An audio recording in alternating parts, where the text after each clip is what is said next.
So, for example, my first pet's name was Jazz, and I grew up on Hampshire Street, so my porn name would be Jazz Hampshire. Oh wait, my porn name would be Carlos Wendehammer. Okay. Mine would be funnier if I translated it to English. Then it would be something like Extended Tiger. Extended Tiger. Jazz Hampshire, Carlos Wenderhammer, and an Extended Tiger. There you go.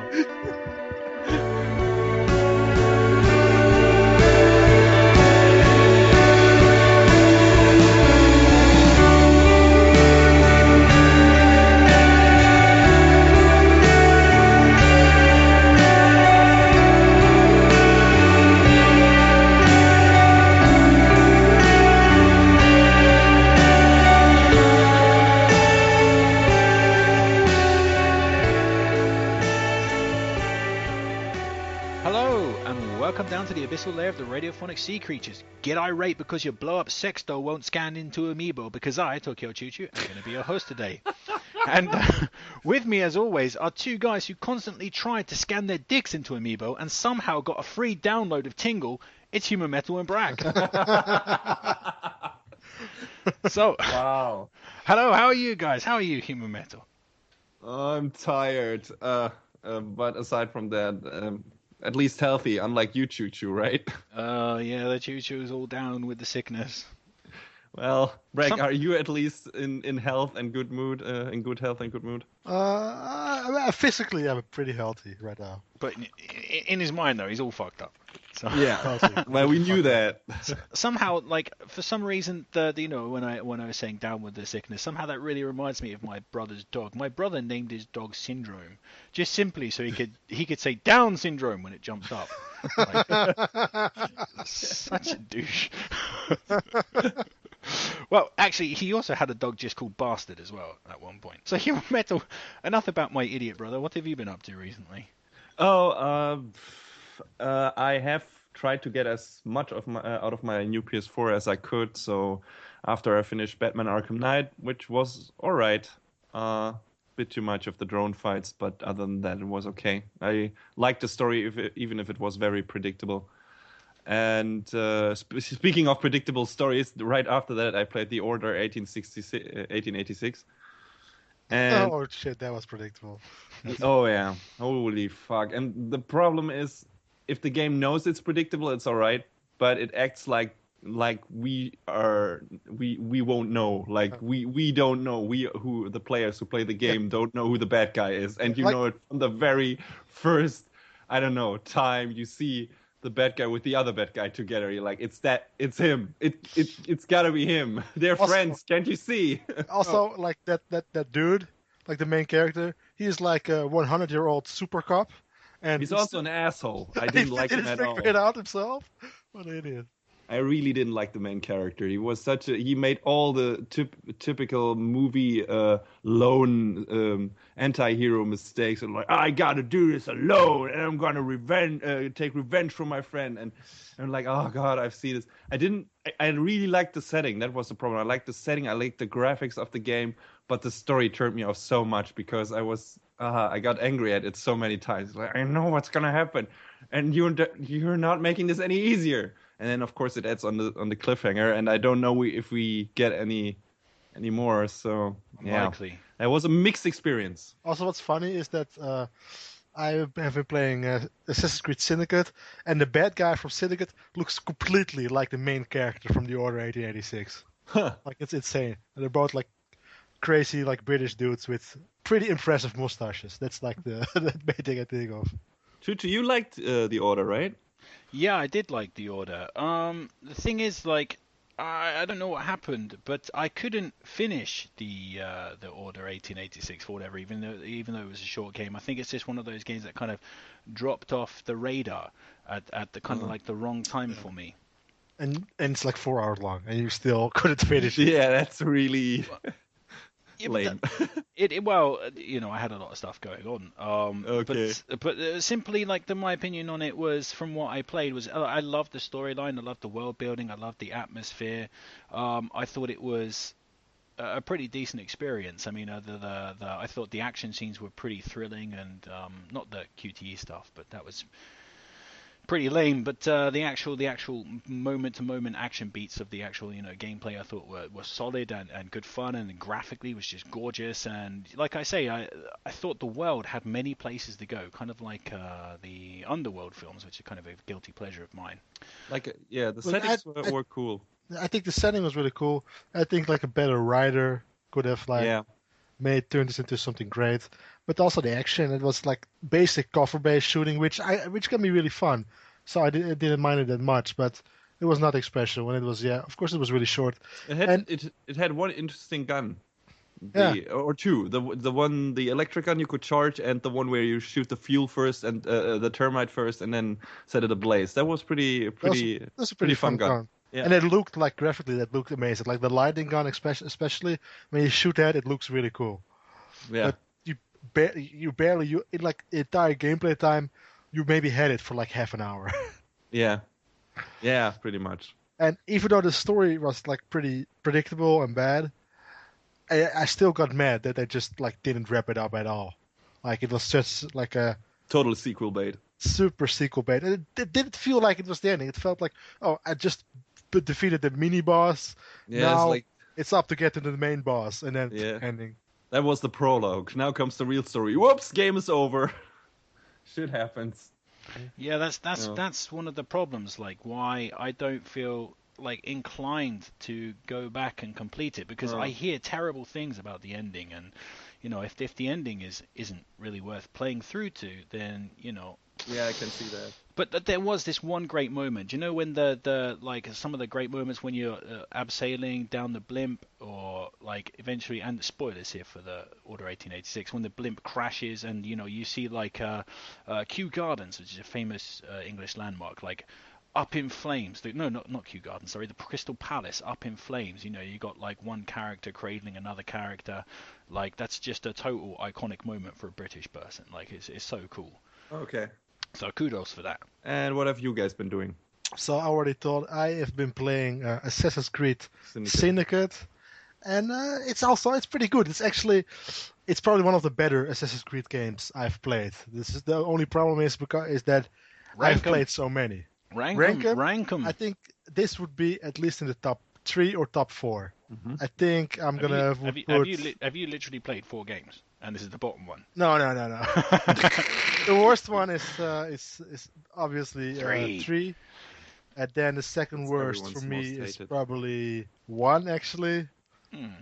Then comes Revelations. Oh, fuck you, that's the best one. Then comes 2. Then comes Black Flag.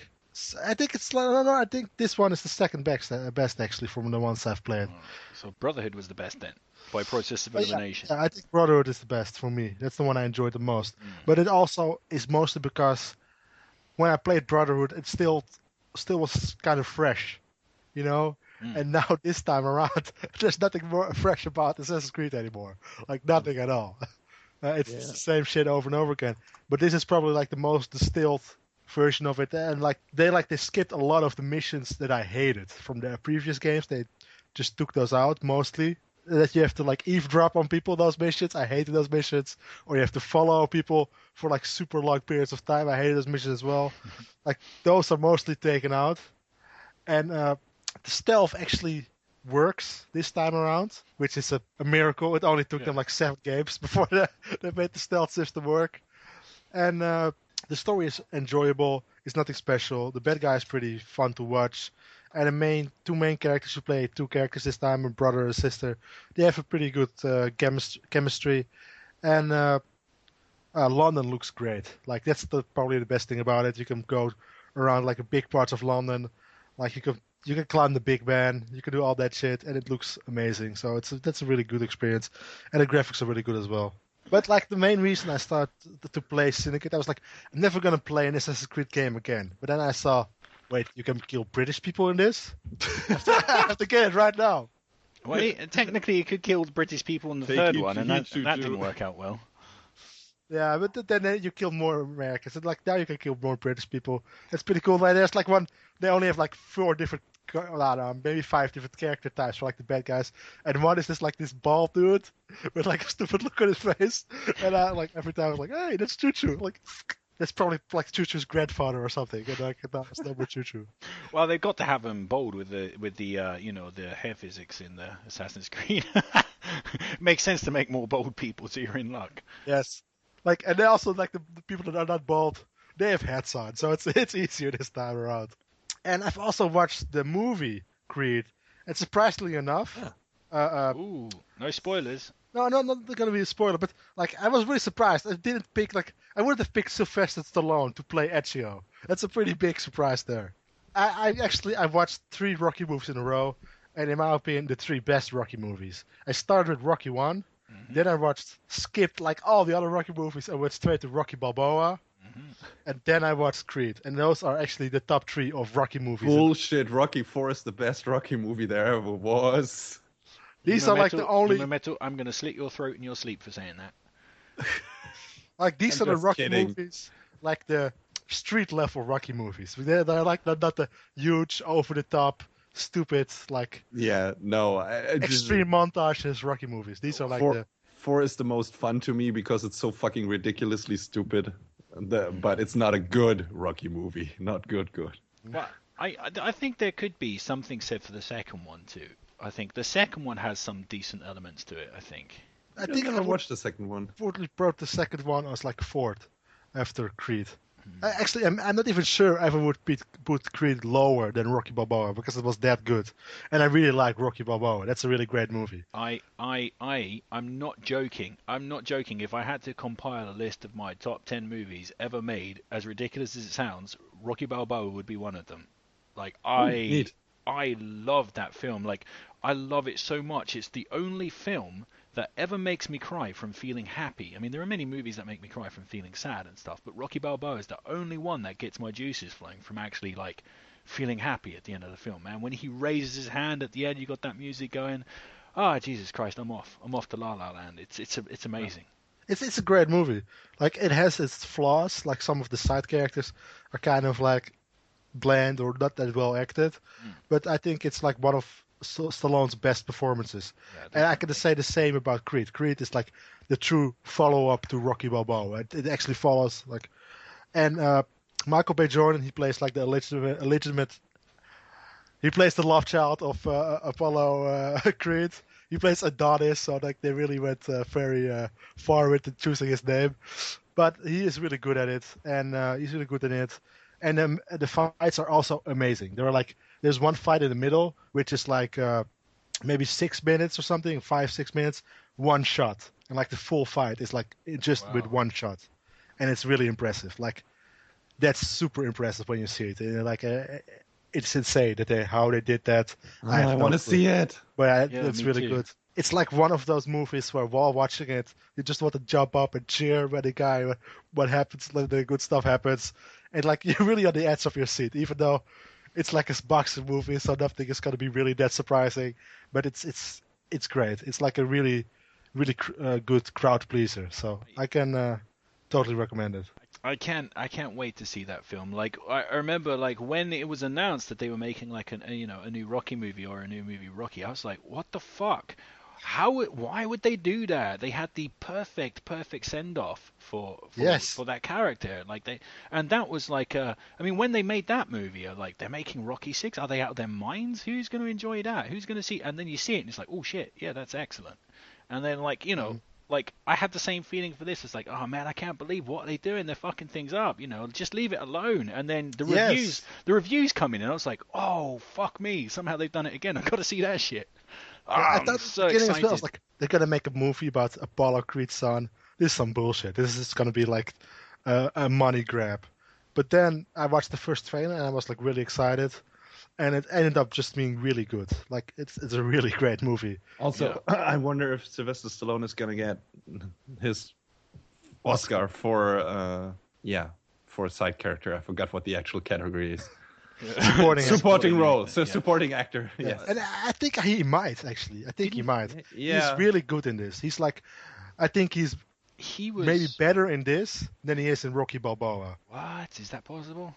So yeah, he's really great. So it's amazing. I think maybe he's as good as he is in Rocky Balboa, but in Rocky Balboa he has to play the main character, so he has like a lot more screen time, and you can see a little bit more flaws in his acting and in his character, which you don't have that problem in Creed. So it's a really great performance, and I think there's a good chance he actually might win the Oscar this year. Nice. He was. Did he win an Oscar for Rocky? For the original Rocky? I know he's nominated probably for it, wasn't he? But I don't know if he won. But yeah, I am stoked. I cannot fucking wait to see Creed. Like, I cannot wait. It's one of my biggest movies that I'm looking forward to this year. But anyway, there you go. My Yakuza 5 tirade, or well, Jewel Fest, is going to have to wait to another week because we're not going to have time for that. But I will talk about a game that surprisingly interrupted my playtime of Yakuza 5 and took me away from it, which is Xeodrifter. Ironically, a game I've complained about on this show before. So, strangely, what happened, like, I will explain the faults and why they don't matter. Okay, one fault was it had really floaty controls. Yes, it does. That's still a complaint, but the game works its mechanics perfectly around that. You just have to acclimatize to it. Once you've gotten used to it, like, it builds its mechanics and jumping system around it. It builds its challenge around it. So actually, you know, by the end of the game, you're completely down with that. You know exactly how the game works. You know how the jumps work. It doesn't surprise you anymore. No problem there at the end of the game. The other thing was the boss. So the bosses are just palette swaps. So every boss in the entire game, right until the finish, is the same boss. The only difference is it changes color and adds new attack patterns. So, like, whilst I think for the first 3 times that's a little bit disappointing when you fight that boss, because, you know, you fight it once when it's yellow or something and it's got like 2 attack patterns. Then you fight it when it's red and it's got like 3. Then you fight it when it's purple and it's got like 5. But the thing is, when you get later in the game, you're talking like it's got 7, 8, 9, 10 attack patterns. That's when it gets hardcore, because you need to watch its tells. It's got the same tells, but it does them faster, and you've really got to be on the money, and it's a fucking great boss, you know, because, like, usually a boss has like 1 or 2 attack patterns, right? Like a normal standard boss in a video game. When you get to the end of that game, you're dealing with a boss that has 10, and you've got to watch its tells so carefully. And man, when you beat a really difficult boss in Axiom Verge, you feel like the king.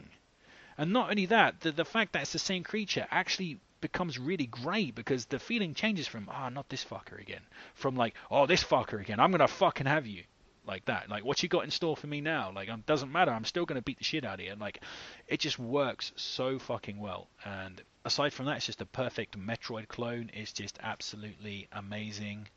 And I loved it. Like, I loved everything about it. Just great game. Well, glad that you went back and, rightened your wrongs. Yeah. And with that revelation, we're going to move out of the shadows and into the depths.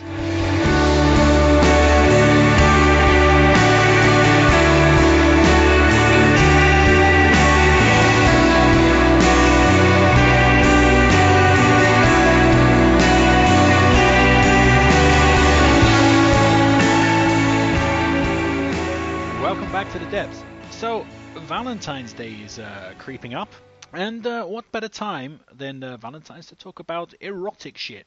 So, yeah, we're going to talk about erotic and, well, I hope we're not stuff. going to talk about erotic shit, because no. Well, hang on, right. No. Have you never taken an erotic shit? I mean, they do exist. Surely, have you ever... You shit that turns you on? Well, no, you know, like, well, yeah, basically. I mean, have you ever had like one of those kind of shits that's, you know, it's been brewing a while, it's there, you know, you're gagging for the toilet, and you know, you've been gagging for the last 15 minutes, and finally you get there, and, you know, like, it's basically turtle heading on you. You pull down your cax and you're like, and it releases, and you get that kind of like, almost like endorphins, you know, and you end up with a semi-woody on the toilet, like. It's a kind of relief, so. Yeah, that's what I call it. Not a semi-woody. Not a semi-woody. Oh man, I stood up like a fucking tree, like, when that happens, like, damn it. Like, well, good for you, I guess. And when it happens, why not? Yes. Why not just crack one off? Sure. You're already on the toilet, so paper is in reach. Well, we're going in the perfect direction for Valentine's Day, aren't we? Yes. So Aren't you glad you tuned in today? So hey, wait, let's talk about something a bit more beautiful than erotic stuff.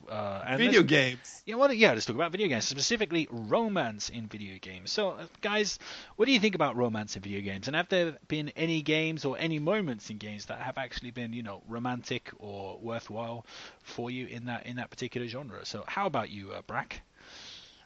Not really. There are some romance in video games, but like,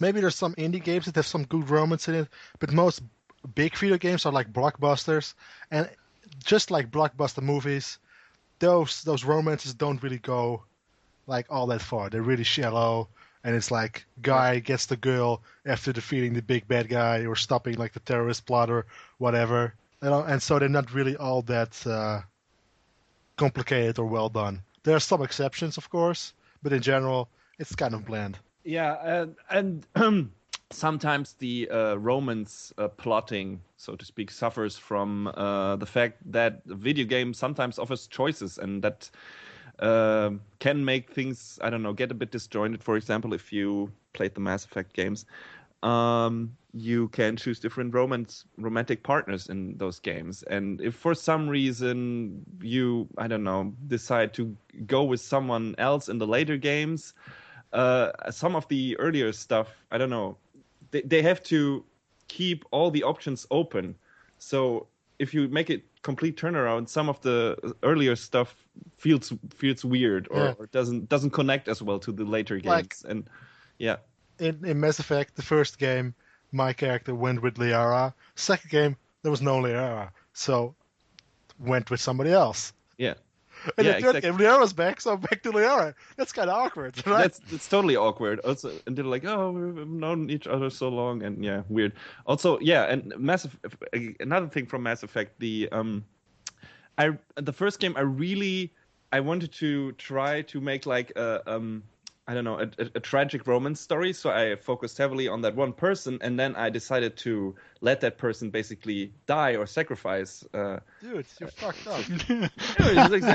I have. Like, man, this could be a really intense story and make like my main character kind of broken and everything because she decided to take the mission over her love, and that would have been something interesting, but. Then you just see Shepard and I played FemShep, and she glances out of the window and maybe later looks at a picture of no, I probably chose Caden then. Looks at Caden and that's it, and nothing like pondering on this thing or like having to battle honest. with the emotions. They put nothing like that in there as an option. That made me really sad. Like they didn't account for this. Let's be honest. FemShep is one hardcore bitch, so yeah, she doesn't give a fuck. I guess, but I don't know. I expected more in that regard, so I was pretty disappointed with that. I also was kind of disappointed with the romance in Beyond Two Souls because depending on how you choose to play that game in certain parts, the romance between the two main characters just feels off, and I don't know. It sometimes feels like it comes out of nowhere, and that stuff that just can happen in games because the plotting can be a bit uneven just in terms of the decisions you make in this game. So I want to talk about something that worked. Bragg, you wanted to... I want to talk a little bit more about what didn't work, and I'm gonna, for example, The Witcher. In The Witcher, you can go to like warehouses, and there are like side quests where you have there's with the girls, and actually the erotic parts are probably like the most tasteful compared to most video games. But what happens is that like Geralt, he has his main girl, and then I love you so much, and undying love and everything like that, and the next moment he's begging hookers and going to warehouses and going to having sex with other girls, and fuck you, Geralt, that's fucked up. Yeah. And then they go back to the girl nothing happened, she's not gonna question it, nothing happens in between, he doesn't care. I mean, well, they are those kind of characters. I'm almost through all the novels. I hate them. But anyway, continue. But there's one thing also about Geralt, it's lucky that witchers can't get children, because he fucks around so everything. much. Yeah. Would have like altered the gene pool in that like area of the world, like for, like All become witchers. yeah, he would have given Genghis Khan like a run for his money. Like that's not all I'm saying. Like if witches could get children, so he's really lucky. So I guess I'll talk about a moment. Wait, did you guys talk about a moment that actually worked?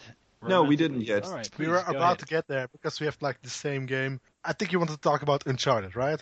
Yeah, a bit. I mean, it's a superficial romance, kinda, but the chemistry between Nate and Elena just works really well. Even there's Chloe spliced in between in Uncharted 2. It's just I don't know. I always liked when the two main romantic leads in those games were together on screen. It just You're talking about Nathan and Elena. I thought you were talking about Nathan and Sully because that's a real romance going on it's there. a bromance. Oh, romance, yeah, of course. I don't know if well, is it a bromance if one of the guys is a father figure? Does it work? Is it a fomance? I don't know. Yeah, but yeah, of course, that's great too. But just in terms of general romantic, I didn't mind the romance in Uncharted. It's cliche, classic fare, but it's not badly written. It feels okay, and it feels like yeah, that's where those people would go, and that's how they would interact. And I agree completely. I think at least up to Uncharted 2. I think I'm maybe a little bit more positive than you even.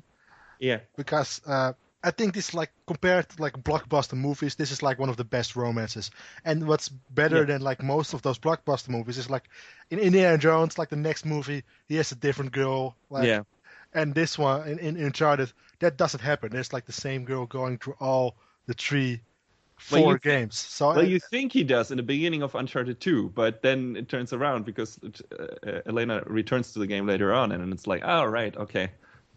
And they're always like they have like great chemistry, I think. Yeah, and like, of course that's part of the acting too, not only the script, but it's just everything works really well together when it comes to Uncharted in that regard. So yeah, I enjoyed that quite a lot. No, those are great. Like the dialogue in those games are really good, and the acting is really good. And I think while the plot is kind of like basic Indiana Jones plot, I think it's the characters that really shine, and especially like the character like Elena and Nathan together. It always like there's always the best part of those games. Definitely, yes. Choo-choo, you agree?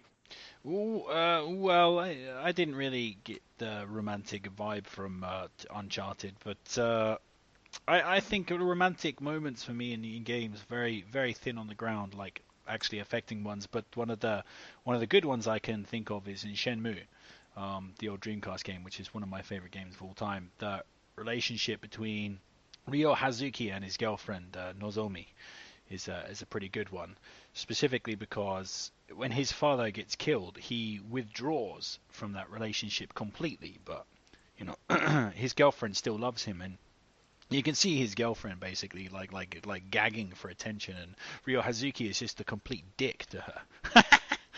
Which is hilarious. No, it's not hilarious actually. That's You would say that. You would say that. Yeah, of course I would. No, actually, it's not hilarious at all. It's actually really sad, which is actually my point. It actually has some romance to it, because you can see that Ryo wants to do something but can't through his circumstances. Is unwilling to become attached, and I just think that romance between them works really really well. And there's the famous scene where they're sitting on the swings and she's telling him, I wish this moment could last forever, and the voice acting is terrible, and but it's just it just works so well somehow, and it all pays off, because at the end, the climactic scene in Shenmue, his girlfriend gets kidnapped.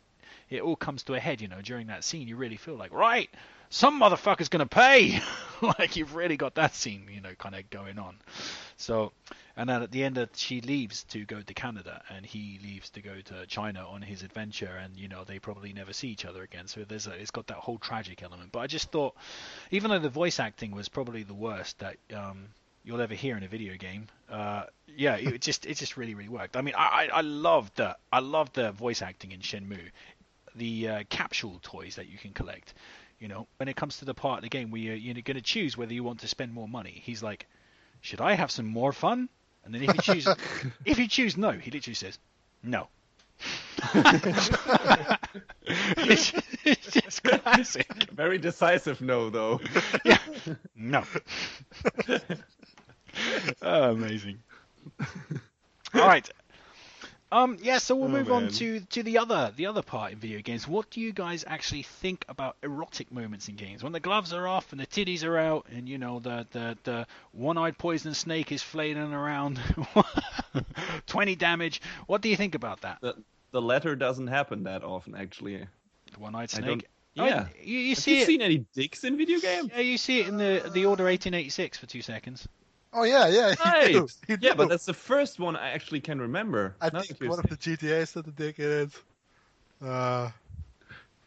I remember a lot of tits from video games, but dicks are, I think, a spare thing. But Outlast There's has a dicks in restriction. it, but that's pretty not like in a positive way, not in an erotic way at least.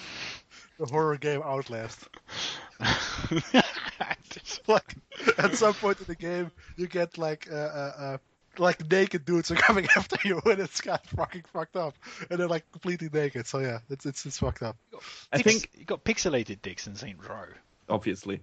I think erotic or sex scenes definitely in video games are not, you know, have become a bit more frequent these past years.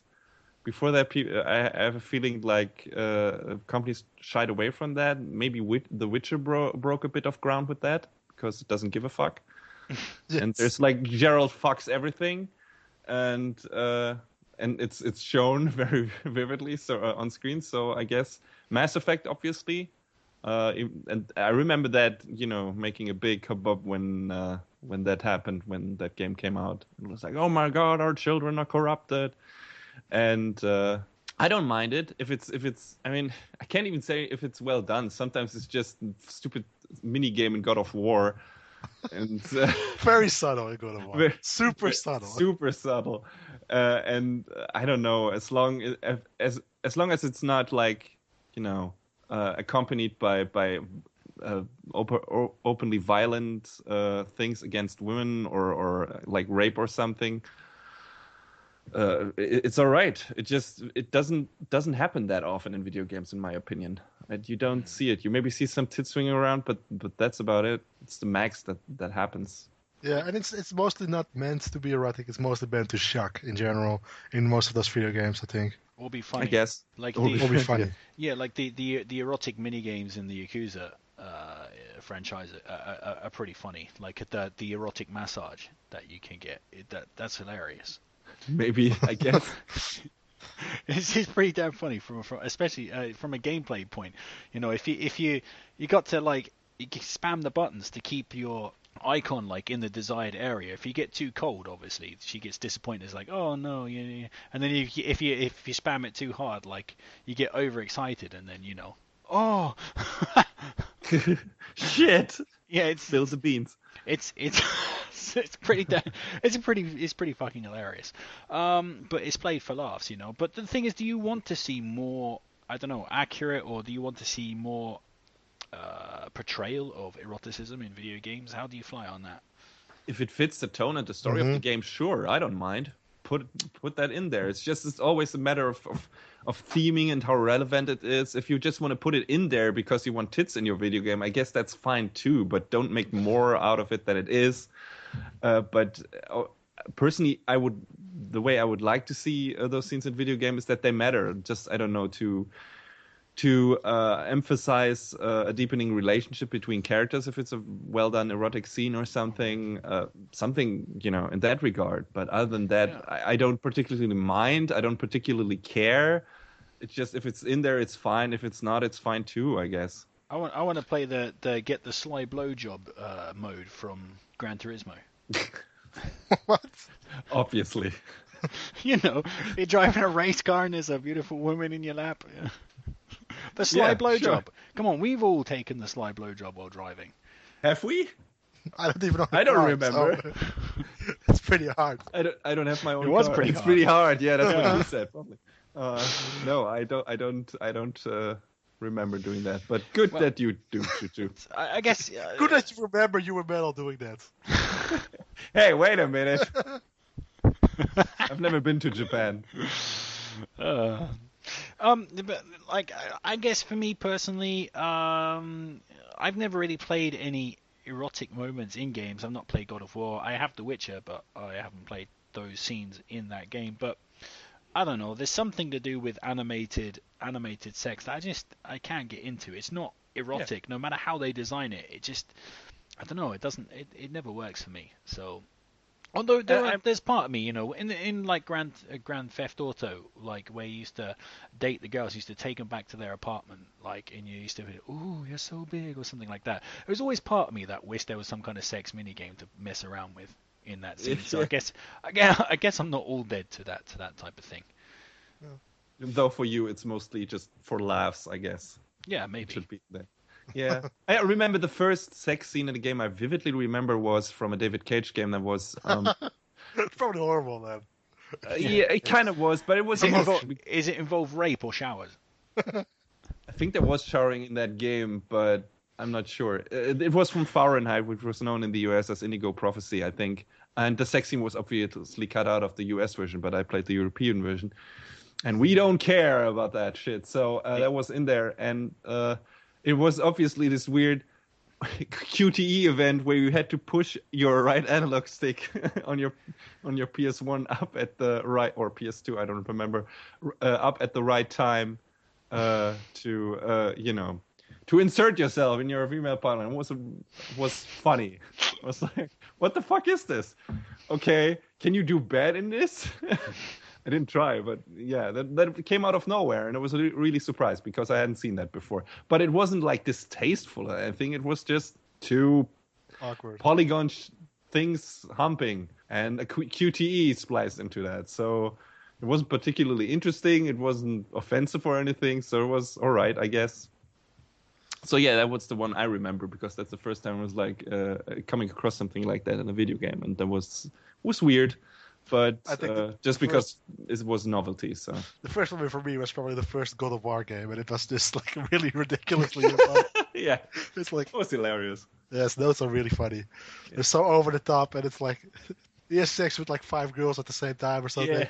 And the funny thing is, because it's Kratos, and Kratos just is this super brooding asshole, and he's mean to everyone, and it's like, well, I'm gonna take like 2 minutes and fuck all these women. And we're like, what? Okay.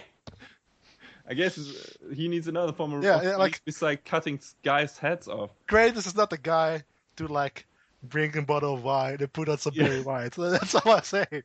Yeah. It's like this, rah, rah, rah, let's get going. He doesn't know their names. She just comes in and they're like, girls there, like, yeah, let's go for it. And that's it. Wait, hang on a minute. Brack, you know their names? No, of course not. He doesn't know their names. He just comes in, goes in like a room. He comes in. There are like naked girls there, and he just like, yeah, let's go for it. That's it. Like that's the introduction to those characters for him as well. So it's basically, kind of like, does he outright like rape them or something? No, but no, they're like, Kratos, come over here, and yeah, he does. Over here, over there, in there, everywhere. So yeah, and then the most funny thing is about you don't see him fucking them. You just it always pans over to like a fucking object in the room. I think in the first game it's a vase. Yes. And you see the vase like jumbling and like springing up and down, and you always hear the sounds in the background of the girls moaning and Kratos like grunting, and you have to do these quick time events. You never see them fucking. They always zoom to a fucking object. In God of War 3, you actually zoom over to like 2 other girls who are watching, and they're like getting really hot while watching. Like it's ridiculous. It's so over the top. It's insane. If you get turned on by vases, the first God of War game is the perfect game for you. Just saying. If you like the Antiques Roadshow, God of War is gonna flip your top. But hey, that's our opinion on erotic shit. But what's yours, oh valued listener? Sign off in the comments section. And with that, we've come to the end of this week's Visit to the Ocean Floor. Please join us next time you shit a turd onto your Amiibo scanner and get a free download of Star Fox Adventure.